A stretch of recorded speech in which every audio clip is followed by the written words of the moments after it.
It is your post-daily news update for Tuesday, December the 21st. It is 12:21. Hello, Mr. Ting. Hey, John, how you doing? I am doing outstanding. Fantastic. Wow, really? Amazing. Why? Oh, it's a very busy time of the year. My head's kind of spinning, to be quite honest. Oh, so it's one of those sarcastic, I'm doing amazing types of Not true. responses. Not true. You can be overwhelmed and busy, but still be enjoying all of it because that's it's the sign of forward movement. Okay. Yes.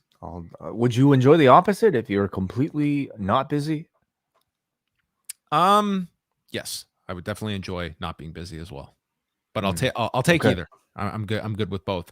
Welcome to all of our live viewers. We are live today. Hello to everybody in the chat. What is happening? All the regulars, all the kids, all the cool kids that join us live here at 1 Eastern. Thank you.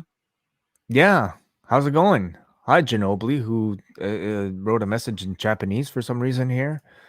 So maybe you are from Japan. So, hello, and hello, Jake. Hello, Andrew. Hello, Mastro Signs Printing. I think we have a printing company here tuning in for us. So great. Sweet. Always love the printing companies out there joining us. We have all of the regular news to get to. If you want to check out our review of Raw from Monday night, that is up on the site immediately, right after Raw. You can always listen live. But let's get into today's news. We've got ratings to discuss. A pretty good night for both SmackDown and Rampage. We will start off with SmackDown that did 2,303,000 viewers and 682,000, a 5% jump in the 18 to 49 demo. Numbers coming courtesy Brandon Thurston at WrestleNomics and Show Buzz Daily. And in terms of overall viewers, it would be their most watched show since September the 10th, which was the big show at Madison Square Garden. But this was a case of their male viewership increasing from last week. Males 18 to 49 were up 14% this week, and number one among network programming. And why are they number one? Because they had the highest audience in the 18 to 49 demographic. That is why they are the number one show in programming, because if we were to look at overall viewers, SmackDown finished last among the big four networks. But that is not how we discern these numbers. And thus, a positive episode of SmackDown, which I guess 1 week, the heart grew fonder for Roman Reigns. A week off, you get to promote Roman Reigns returns. This is a really good sign. I mean, across, we'll be talking about the Rampage numbers as well, but do you simply say it's because of Roman Reigns returning that's to account for this increase? It was the only thing of note advertised, so I think you have to look at that somewhat. They were going against the NBA. There was also a college football game going on, so it's not like there was no sports happening. But yeah, there was definitely a nice uptick for them, and we're coming off some pretty poor SmackDown numbers, which also involved Brock Lesnar the last 2 weeks. So it wasn't a case like just Brock showing up was spiking audiences. In fact, it was the opposite effect. We were talking about its lowest figures since the Thunderdome. So this week, a turnaround. And I know longtime listener Jermaine might not be happy to hear that Roman Reigns might have caused an increase in interest, but appears to be the case from Friday night as they're building up, and a significant angle as well to close the show. I would say the next couple of weeks are going to be weeks I would not put too much stock into the SmackDown numbers, as they will be running their tape show on Christmas Eve, and then it's a throwaway best of on New Year's Eve. Okay, we'll see. Rampage was up 13.5% in viewers to 571,000 viewers. It was their highest viewership for Rampage since November the 5th, and their demo was up 29%, was 306,000, their best mark since October the 29th. Big increases here. Female viewership in the 18 to 49 demo was up over 58%. Its 18 to 49 audience, its 18 to 34 audience was up. It had fallen abnormally low last week. So this increase of like 83% is from a real low figure last week and more in line with what the show had been doing in the past. But nonetheless, this was for Rampage, it's sort of just been slowly trickling down. We haven't seen dramatic decreases week to week, but it's kind of just been a slow, precipitous drop to what is going to be the rock bottom level for Rampage. And this week, showing like a nice increase, finishing 7th for the night on cable. And it was a lineup that, a good lineup on paper, but most Rampage lineups, Way, promise you a great hour of wrestling. This one was no exception. Do you see any particular aspect of Rampage that might have sparked more viewership than normal on a Friday night? Honestly, no. This was a show that felt very by the numbers to me. So you read these numbers every week and my mind is just like numb because I have no idea what really might correlate and what might not. So, I'm looking at this card from this past Friday, and it's like what the Elite versus the Best Friends. Okay, like not, they're great, of course, but to me, not any sort of particular draw. 2.0 and Daniel Garcia and the Claim versus Lucha Brothers. Like hardly it's something that I feel like people would be going, wow, I gotta like stay in for that. Don't get me wrong, I enjoy Rampage, but it's to me like there's nothing about this card. Like maybe the most high profile thing might have been like the submission match between Ty Conti and Penelope Ford, at least for me. And I can't see many people really, breaking their habit to check this one out either. So I don't know if it was the competition that was different or maybe the better SmackDown number helped them as well. I don't know. I'm just kind of bullshitting, reasons. Yeah, they had the NBA against them as well. There were 2 games on ESPN on Friday night, so they also had basketball competition. Maybe a lag to the hook effect from the week prior. Maybe it was fully realized a week later. Maybe it was just like like cold outside, and so it's better to stay in. All right, yeah. Bebe, it's cold outside. The Adam Cole effect. That should be a sweater. Yes. Sorry, my brain was trying to work there. So there you go. Those are your Rampage numbers. Again, with Rampage, they will not be running an episode this Friday night. Instead, it will be Christmas night that they will be running at 9 p.m. Eastern. And it's a different time slot. It's a different night of the week. Traditionally, as we have seen this year, when they got bounced around with Dynamite to Fridays and Saturdays, that usually takes out a big chunk. Will you read anything into the Christmas number Way? Not so much in a negative way, because we expect it's going to take a hit being on a different night. But if there's anything positive to glean from the number, like looking at like a Saturday night airing, is that anything to look into, or do you think this is just for the avoiding Christmas Eve and we'll do it on Christmas night with the belief that might reach more people than the 24th? I'm really not sure. I wouldn't really take too much from an experiment. It's not a throwaway show. They're putting a big match in Guevara and Cody Rhodes onto the show, so it's not simply as though, hey, it's Christmas night, we're just going to throw some stuff to our contractually obligated hour will be filled on that night. Well, yeah, realistically, I don't know. What sort of number would you expect for something like this, and what would you consider to be good? I would say, like, I don't think you put a whole lot of stock into it, but if we come back and we're looking at, say, they do over 400,000 viewers on Christmas night, if they're even close to what their Friday night number is on a holiday, you might just look at it that maybe like Saturday night is a night that I don't know. I don't even know if you would put any positive spin on it either. Like it could be a case that, hey, on Christmas night, it's on TV. Some people stumble upon this. I think it's certainly a better night to do than Christmas Eve. I think ultimately Christmas night is a better one to do it. There's a bit of a tradition to it if you're an older wrestling viewer. And listen, we always talk about the 50 plus audience, very averse to AEW, just nowhere in the ballpark of WWE. That Christmas night, wrestling being on television, maybe that will be a chance for just an audience to sample the product, and maybe it goes no further than that. So are people not like spending time with their families on Christmas night? Wait, by 9 p.m. on Christmas night, I think everyone has had their family full. Is that I'm being serious here. Is that sort of the thinking? Families are going to be spending time with each other on Christmas Eve. Well, think about it, Way. Like everything's shut down on Christmas Day. You're at home. You've had your meal, you're at home. What's on TV? That's going to be, I think, most people's traditions. Wouldn't that be Christmas Eve too? Or are people still doing stuff? I guess because it's a Friday. I guess it depends. Some go out to church. I'm not a church goer, but Christmas Eve is kind of the night you go to So they're church. trying to avoid the church competition. Yes, they're looking after that would be something. The religious breakdown of pro wrestling viewing. Maybe that can be a WrestleNomics project in the new year. What is the I mean, I only ask as somebody who doesn't really celebrate, or doesn't make a big deal out of Christmas, what the difference might be, because they both sound like pretty bad nights to me. Well, there's probably a lot of people like you, Wai, who Christmas is not like this. The world stops for a day, and you might say, "Hey, there's an hour of wrestling on TV. I want to watch this."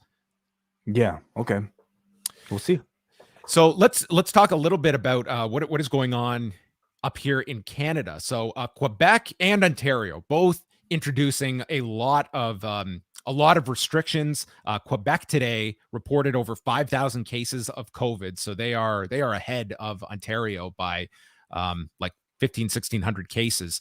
And WWE has yet to officially comment on the shows next week in Laval and Toronto. I have reached out to them, and hopefully we will get an update.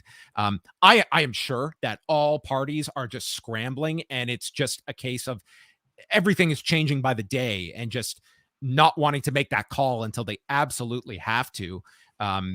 It would seem like the Laval show is certainly in flux, to say the very least. I did reach out to Evenco, which is the local promoter for the WWE in Quebec, and they just told me that the different teams involved in this event are in discussions, and the status of the event should be determined soon. So that was as of Monday. I would imagine like they've got to get a ruling out. It would seem very unlikely that this show can go ahead as planned in Laval. Toronto, more so up in the air. It's not a case of they cannot stage an event with people. They can do so, but it's with a limited capacity. And then it just gets into the total nightmare of how do you even figure that out? If you've oversold what your capacity can be, what do you do with those extra people? It's terrible for all these places where you have tickets sold and you have to like cut out people to meet the requirements that the government is imposing. It's not like a movie theater where, okay, we have so many people buying tickets for Spider-Man, so let's just split the theaters.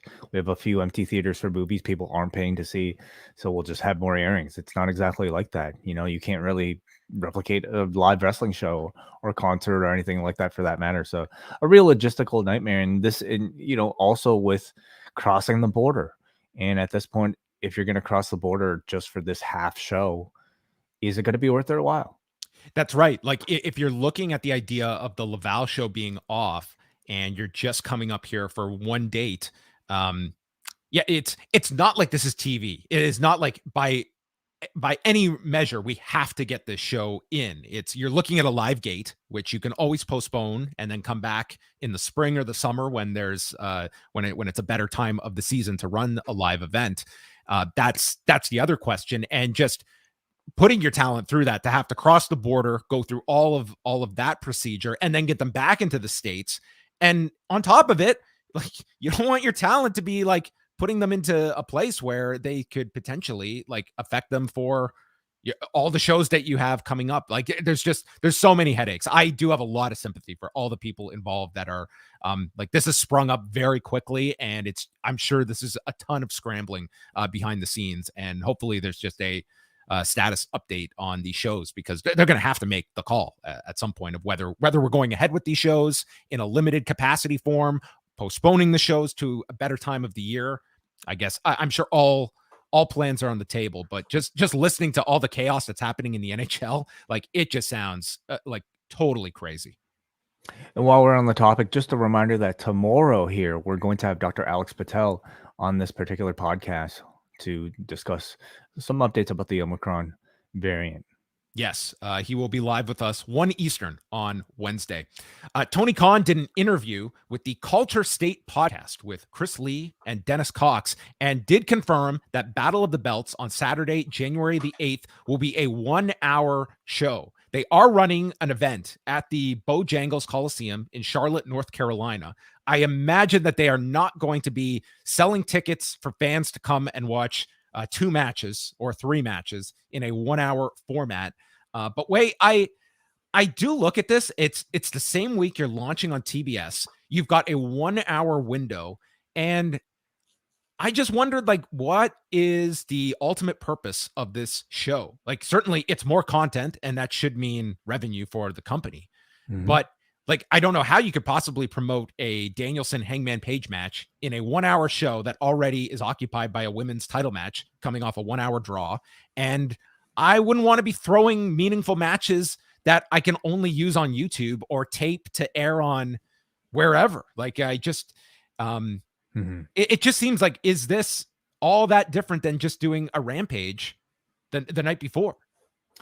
Well, I mean, I think the point you brought up about it being having added revenue is probably the main point here. You know, when they renegotiated the deal with TNT and TBS recently, um, the goal I think is always for Tony Khan to be able to sell more content for a higher value, and maybe this was just something that TNT wanted for a Saturday evening, you know, at least a trial.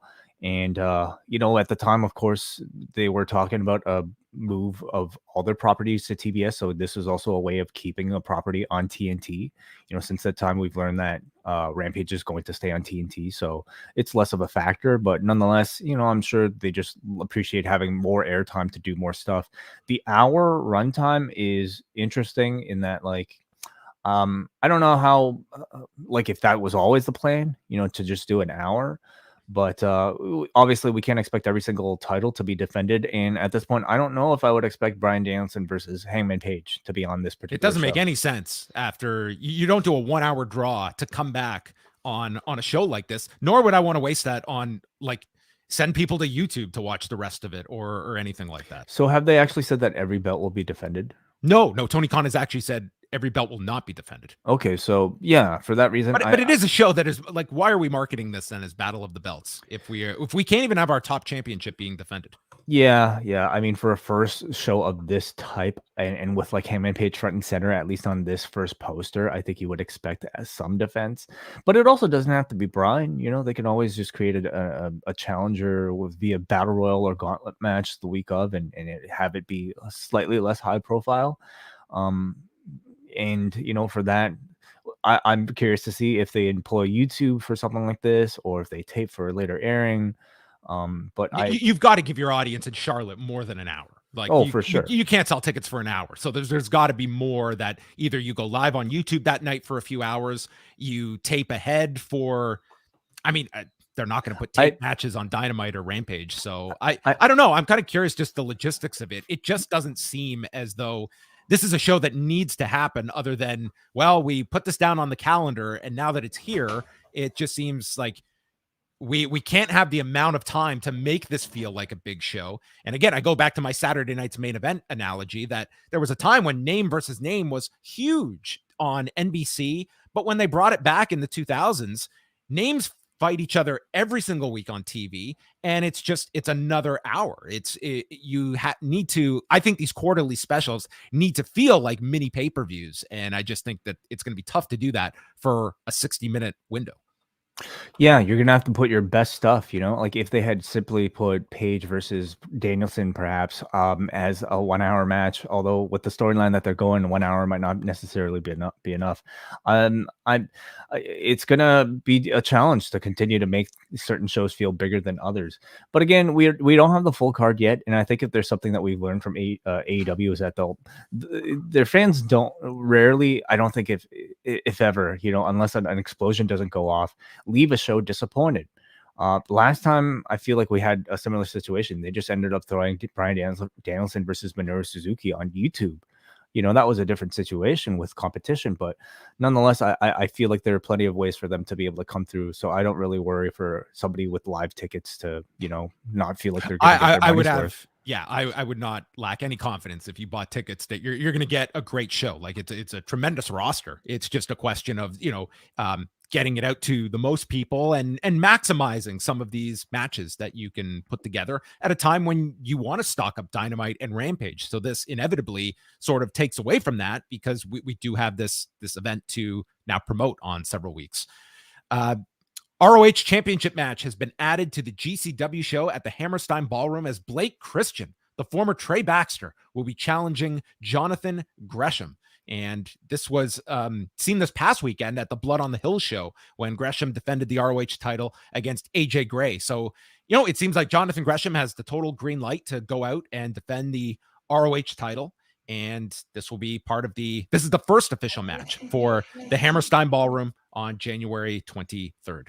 Which is a show I'm very much looking forward to. This. It feels like a big event, and I think this is going to have a ton of interest going into the show. I think so too. Absolutely, yeah. So I mean, it continues what seems like Jonathan Gresham's tour with the ROH title, and it certainly adds a level of prestige to his matches that are going to go on. And I feel Ring of Honor would be happy with it because their name is still being kept alive. Yep. While the promotion is not. So these are all a series of matches that, like this to me looks relatively high profile for an independent wrestling show. And it won't be the main event, I would presume, but nonetheless, one that I think we'll be talking about and adds a different style of match to a GCW event. Mm-hmm. Joe Koff actually did an interview on the ROH Strong podcast. And I mean, he was very adamant. It is not a question of if, but when ROH returns. So he was definitely beating the drum of like, do not assume that ROH is not coming back. But it just, obviously it's going to be looking towards that WrestleMania weekend. And if in fact they run that weekend, because there's still been no official announcement from the company about a date running that and who's going to be available then. Like you can say we're running WrestleMania weekend, but you've got to start to figure out who would make up such a show. Here's an interesting question.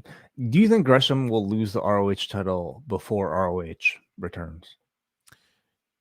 No, I don't think so. I would imagine they have again, that's still going to be a risk that you could say, hey, Gresham, we are planning to come back and we have a spot for you. And he might believe like, yeah, I'll be happy to come back. But that's only to the extent of what your options are out there. If you get a great offer, then suddenly, well, sorry, my plans have changed. So it's going to be just the hope that a talent like Jonathan Gresham is able to come back. And then it becomes tricky if your champion ends up signing somewhere, and can you do a match to just have the title dropped and get back? It becomes very difficult, but that's going to be the state of every champion in ROH moving forward, is that whoever you put the belts on, there's no guarantee that person is coming back. That's the negative of not having contracts. Yeah, in their case, it's both him and Bandito who are representing the championship now. Right. You have, well, I guess basically that's a contingency plan. Although those are two talents I would think that would be in high demand. Although, like, let's say, like, either signs with AEW, I mean, I feel like the relationship is such that they would probably lend them, at least to drop the belt for one of those shows. But a lot can happen in a few months. NXT 2.0 tonight. So because of the rescheduling of several NFL games, there are two games going on tonight. You've got Washington and Philadelphia. And at the same time, the Rams will be taking on the Seattle Seahawks. So NXT will be facing significant NFL competition tonight. And AJ Styles has been added to the show for what I imagine will be an appearance. I would be surprised if he actually wrestles on the show. And if so, I would want to promote that. But AJ Styles is appearing to confront Grayson Waller. Tony D'Angelo takes on Pete Dunne. The Grizzled Young Vets will take on the Creed brothers. Dexter Loomis versus Trick Williams, and the street fight between Raquel Gonzalez and Dakota Kai, which feels like the final chapter way between Dakota Kai and Raquel Gonzalez. Will it be cinematic? Probably. I mean, they to emphasize the street fight nature, they did end up in the street last week. So maybe we will go to the streets of Orlando and they will brawl. They will brawl and one will hit the road, literally and figuratively. Perhaps. Okay. Yep. That'll be interesting. It'll be interesting to see what sort of integration they'll have with the main roster star like AJ Styles on these shows now. You don't expect wrestling. You expect any sort of physicality. Yes, I could certainly see some physicality, and AJ is going to be completely embraced as a babyface to this audience of a star of his level coming into NXT. So I think he's going to get a total babyface response. And yeah, obviously, like an interesting choice to be opposite Grayson Waller here, that they are heavily, heavily invested in as, you know, the emerging heel on the brand. Does it surprise you at all, Wai, the fact that with this competition that WWE went to this length to send a talent like we saw with Riddle, who's been involved recently, and AJ Styles, that this is still enough that when necessary, we will take from the main roster and try and prop up NXT? It surprises me that they even care enough to, make a move like this. Yeah, because nothing suggests about NXT that they are even caring so much about how it performs in the ratings anymore.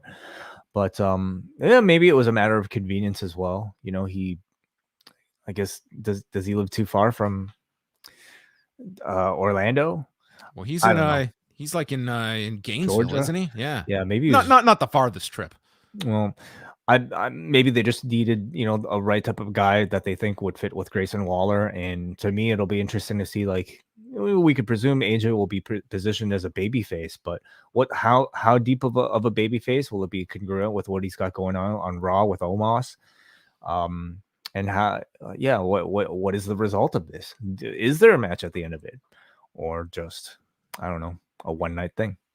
Not sure. Yeah. It feels like it's he's just two ships crossing in the night, and AJ on his way to maybe he has some business in town and he's stopping by the performance center, much like Damian Priest did for the wedding reception, at least for the open bar.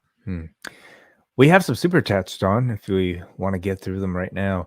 Thank you all of you guys for tuning in live, but especially thank you to Jake from the Windy City, who sent the $5 super chat. And he just wants to say thank you guys again for all the great content in 2021 and beyond, or 2021, and proud to be an Espresso patron. Merry Christmas and a Happy New Year to you and the family. Thank you very so much, Jake. Same to you. And also we have Plethora, who sends also $5, and Plethora asks, do you think AJ and Almost was split? But do you think the split between AJ and Almost was rushed because Jeff was fired and AJ is turning face and moving to SmackDown? I don't necessarily see AJ moving over to SmackDown to fill that role. I mean, anything is a possibility. Yeah, I mean, they certainly had their reasons to do it so quick. Like they obviously have plans in mind. I certainly see Omos being figured in heavily into the Rumble this year. I mean, he should kind of have that big spot as the monster in the Rumble. Probably not winning the whole thing, but I do see him having like a significant run this year in the Rumble. Yeah. I mean, I don't think it's the craziest theory in the world, like an AJ Styles certainly feels somebody, I would say, higher on a level than Jeff Hardy, but not necessarily for the live audiences who maybe many still see Jeff as a bigger star. But I do think like those are similar calibered stars that would make sense to swap for the other. But I wish there was a tremendous young high flyer that was on SmackDown that you could just program and put up there into that Jeff Hardy role, and you could just think of like the ricochet effect to all of the potential stories that could come with that if you had that kind of generational talent. Yeah. Well, if only. But yeah, we'll see what happens with AJ in this turn and whether or not he actually gets traded to SmackDown. I mean, how will they even institute the trade? Who's going to go over from the other side? All of this is these negotiations, future considerations can be worked out very easily. But it's not a far-fetched theory at all of looking, hey, we are doing house shows now. We need to have, and it's not the deepest babyface situation on SmackDown. Like when you look at the top end of things, Brock Lesnar is not a babyface that's going to be there forever. And then you go to Drew McIntyre, and after that, it's a significant drop off. Jeff Hardy was kind of positioned like 1A and 1B with Drew McIntyre before he was released. And then finally, we got a Mark Preston who sends a $10 super chat. Thank you so much, Mark. Mark asks, do you see GCW doing bigger shows if Hammerstein is a success? bigger in terms of venues they book, I think it will establish a level for GCW that another aspect to all this is that, you're running the Hammerstein Ballroom. It holds like they've sold over 2,000 tickets for it. It's a very expensive area of the country to run. Like you're talking about unions in New York. It's just, it's a whole other series of expenses that come with running such a big market. But number one, I think it guarantees a return to Hammerstein. And yeah, I do think it will give them kind of that push to look at venues that are larger in scale, that they can run several times a year. That's going to have, like we saw here, you build up a show as historic, your fan base will follow. And that's going to be one of the interesting parts of GCW in the next year, is that as they feel like they are in this growth trajectory while still maintaining kind of what has made GCW kind of that raw feel to it with its audience of, are we too big to be small or too small to be big? And that's going to be kind of the area that they're cast in the new year. Can you see them? I mean, New York is I think Hammerstein is prestigious simply because of the history in the building, and also because it's New York City. But what do you think their cap is in a city like, like in the Chicago area, for instance? Like how much can they possibly bring in? Like, can they break? How much is Hammerstein? Hammerstein, I mean, traditionally it held 1,800 for wrestling, but because they were able to scale the venue to fit in more seats, I think they're at around 2,100 for this show. Okay. Can they go to 5, Well, that year that the pandemic hit, that spring break, I believe, was over 4,000 tickets that they had sold. So that gives you a sense of what they can do. I think under the right weekend for a big spring break show, I think they could potentially hit 5,000. I think that's within reach. Yeah, interesting.